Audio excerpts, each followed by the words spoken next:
અમદાવાદમાં આગામી 149મી ભગવાન જગન્નાથજીની રથયાત્રાને લઈને પોલીસ તંત્ર સંપૂર્ણ એક્શન મોડમાં જોવા મળી રહ્યું છે. રથયાત્રા પૂર્વે યોજાનારી જળયાત્રા મહોત્સવને અનુલક્ષીને આજે પોલીસ બંદોબસ્તનું વિશેષ રિહર્સલ કરવામાં આવ્યું. જગન્નાથજી મંદિર દ્વારા આયોજિત જળયાત્રા દરમિયાન સુરક્ષા વ્યવસ્થા ચુસ્ત રહે તે માટે પોલીસ દ્વારા વિશેષ આયોજન કરવામાં આવ્યું છે. જળયાત્રા દરમિયાન 500થી વધુ પોલીસકર્મીઓ અને હોમગાર્ડ્સ વિવિધ સ્થળોએ તૈનાત રહેશે. આ સમગ્ર બંદોબસ્તને ધ્યાનમાં રાખીને પોલીસ દ્વારા રિહર્સલ યોજાયું, જેમાં ડ્યુટી પોઈન્ટ, રૂટ મેનેજમેન્ટ અને ઇમરજન્સી રિસ્પોન્સ અંગે માર્ગદર્શન આપવામાં આવ્યું. શું કહી રહ્યા છે જીસીપી નીરજ બડગુજર? જગન્નાથજીની જે જળયાત્રા છે એના માટે પોલીસ દ્વારા આજરોજ રિહર્સલ કરવામાં આવ્યા છે.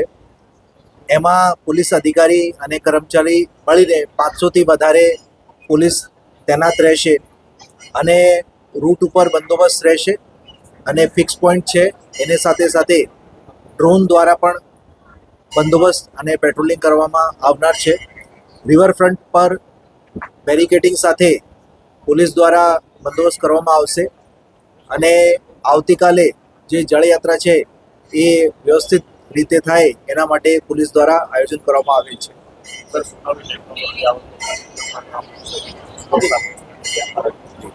આ વખતે જે 149મી ભગવાન જગન્નાથજીની રથયાત્રા છે એની તૈયારી પોલીસ દ્વારા અત્યારથી ચાલુ કરી દેવામાં આવે છે અને પોલીસ દ્વારા આખા રૂટ ઉપર સદંતર ફૂટ પેટ્રોલિંગ કરવામાં આવી રહી છે.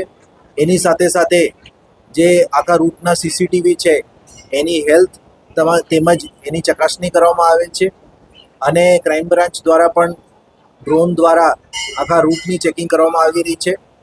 આપણે આ રસ્તા ઉપર જે કોમ્યુનલ એકતા થાય એના બાબતે બ્લડ ડોનેશન આયોજન કરવાના છે અને આગેવાનો સાથે શાંતિ સમિતિની મિટિંગ કરવાની છે.